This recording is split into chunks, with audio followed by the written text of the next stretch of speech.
Pleased to be here today. I'll give you a little rundown on what we're doing. I'm a geologist as my background, so I'm always making forward-looking statements. I'm an optimist. But if you're familiar with the Tombstone Gold Belt in the Yukon, it's a stretch of 93-million-year-old rocks that stretch across Yukon and Alaska, offset by the Tintina Fault. The first discovery in this belt of rocks was the Fort Knox mine in Alaska. They started mining there, over a decade ago. They've produced over 9 million ounces. Started out with a grade of about 0.9 grams per ton. They're mining 0.3 grams per ton now. In the Yukon, when Fort Knox was discovered, Robert Friedland kind of snuck over in the Yukon with a private company, started looking at the Tombstone Gold Belt, focused on the western part of it, worked around Brewery Creek, worked around the Eagle Mine and our property, Clear Creek, and a few others as well. So this area has seen a lot of exploration work, kind of in phases, but we're located, the Red Star. We're 100 kilometers east of Dawson City, famous Dawson City in the Yukon. It has a 5,000-foot international airport, paved runway. You can fly jets into there. We drive down the Klondike Highway, paved highway. 35 kilometers off of that is our property. Power line runs down the highway. So our infrastructure and our location is really great. So this is a prolific belt, Fort Knox mine, the Eagle mine, and most recently Snowline's discovery of the Valley Gold deposit really changed people's tunes with these intrusion-related gold deposits. They're typically under a gram per ton, but they've found an amazing deposit that's north of a gram per ton. So, the potential of these styles of deposits is higher. So that's the belt of rocks we're located in, and all these rocks are very related. We're looking at the same styles of deposits. So we're in the western part of the belt. Dawson is just off that map. The green on the, I guess that's the right side of the screen, that's where the Eagle mine is. They've made a discovery since 2020, expanded the resource, found the Raven deposit. Banyan Gold's found the Ormac, 7 million ounces. And we found our Blackjack and Eiger deposits. Put out an initial resource, just started drilling there in 2020. Put out an initial resource in January of 2023 based on those first couple years of drilling. 1.34 million ounces at 0.68 grams per ton. So a little higher than the average grade. The Blackjack deposit hosts the bulk of that resource, 900,000 ounces at a grade of 0.83. So being geologists, of course, we explored the higher grade of those. We've continued over the last 2 years to really focus on the Blackjack deposit and expand that initial resource. So we've done an additional 2 years of drilling. That initial resource was based on about 7,500 meters of drilling. And since then, we've done about another 14,000 meters of drilling on that deposit. So this is keyed in on the Blackjack. That's the 0.25 gram per ton grade shell in that original resource. And you can see coming out of the page all those drill holes that have hit a lot of higher grade material and more material going to the southeast. We haven't drilled this deposit off, but as I mentioned, we've done 2 years of drilling, and we're looking at upgrading this resource. We're working on that as we speak and hope to get that out fairly soon. So that'll be very interesting for us. So this just gives you a little insight on the graph on the right or the left is the holes that were over 100 gram meters that went into that first resource estimate in the Blackjack. 9 holes that were over 100 gram meters. And as Robert mentioned on the graph on the right, or the chart, 13 drill holes not included in that initial resource, including 68 that hit 678 meters at 1.04 grams, including some nice high grade at depth. So at depth, it's below the the depth that an open pit would go. So we're seeing both potential for a nice higher grade near surface deposit, but also we're seeing indications of potential for a deeper underground target as well. So we've got a lot of great exploration to do. A key thing that happened in the summer, in June, we acquired the Clear Creek area. It's a cluster of 7 intrusions in a 3 by 5 kilometer area. Our property is much bigger than that. But we've been working on the northern part of that Clear Creek intrusive complex.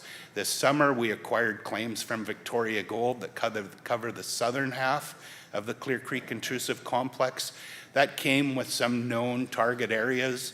That part of the area had historically received the most exploration work over the last number of years. I'd worked on it previously. I worked for the Yukon government for the Geological Survey. I'd been to every drill program since 1992 on this property, so really knew the potential of these other targets. So the Rosgobble stock here, you see it's about 5 kilometers south of the Blackjack deposit. It was drilled in 1995 by Kennecott with 50-meter, very shallow drill holes over a wide area. And many of those drill holes you can see hit gold, but they were drilled very shallow.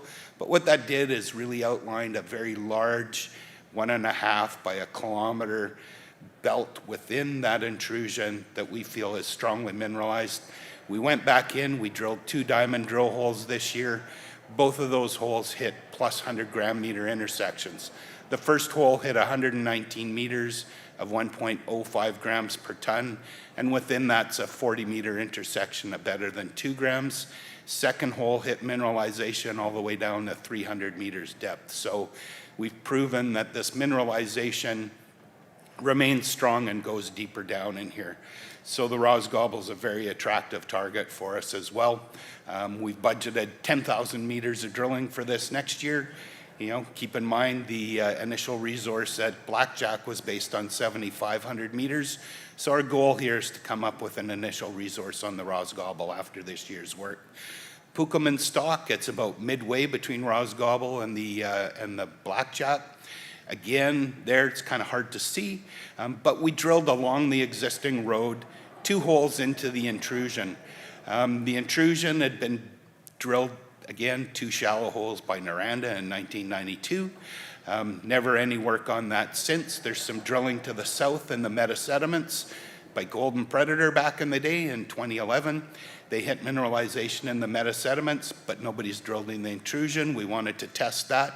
We hit 350 meters of 0.3 grams per ton with many 1 gram subintervals within that. So again, the Pukelman, you can see the soil geochem kind of indicates where we don't have a road and where we will have a road, that there's better areas to drill there yet, but we wanted to get a couple holes in there to prove that it had potential as well. So this is our drill plan for the next year. You can see at the top of the screen, there's the Blackjack deposit. In between the Blackjack and the Eiger, where our other deposit is, this is the saddle zone. A conceptual pit would encompass the saddle zone. We've had intersections there of 85 meters of 1.2 grams per ton. So definitely need additional drilling there to outline that and to further expand the Blackjack deposit. The Eiger deposit, Blackjack's been the gift that keeps giving, so we haven't strayed away from there. So we'll be drilling there as well. So that northern part of the belt, we budgeted 15,000 meters of drilling. You go a little to the south, there's the Pukelman. That's the area between the southern contact of that and the drilling that was done on the contact. We'll do another 5,000 meters in the Rosgobble in the south there. You can see that trend that we've known as defined by the previous drilling by Kennecott, and we're going to keep drilling there with a 10,000 meter program. So similar to American Eagle, we're doing 30,000 meters of drilling. We have $15 million in the bank, so we're going to drill, just like you. Similar to American Eagle, Bernie Kreft is the prospector that is the underlying owner on both our projects, at least on the northern part. So a lot of parallels here. And just because I can, Steve Garwin and Charlie Gregg were both TAs of mine in university. Steve Garwiener, I should say, and Charlie Scumbag, but that's going back a ways. If you see them, you can tell them their nicknames, and they'll probably figure out who spilt the beans. So, anyways, yeah, I couldn't pass up that opportunity.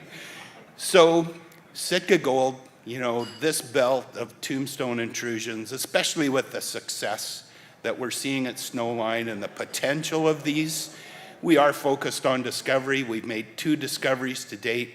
We've now consolidated this entire area. We've got great targets where we feel we've made 2 solid additional discoveries. We're well funded, $15 million, $30,000 drill program.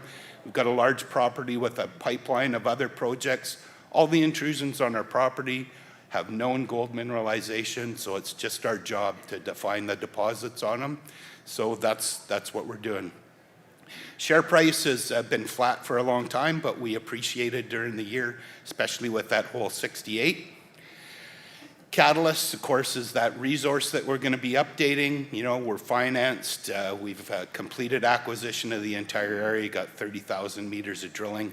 We also have other projects that are undervalued within the company in Nevada, Arizona, and Nunavut, but we're focused on the Yukon, and that's where we're going to spend that money, and really looking forward to 2025. Previously, 27,000 meters of drilling. This year, the budget's 30, so we're doubling up too, so pretty interesting. All right, thanks for your time.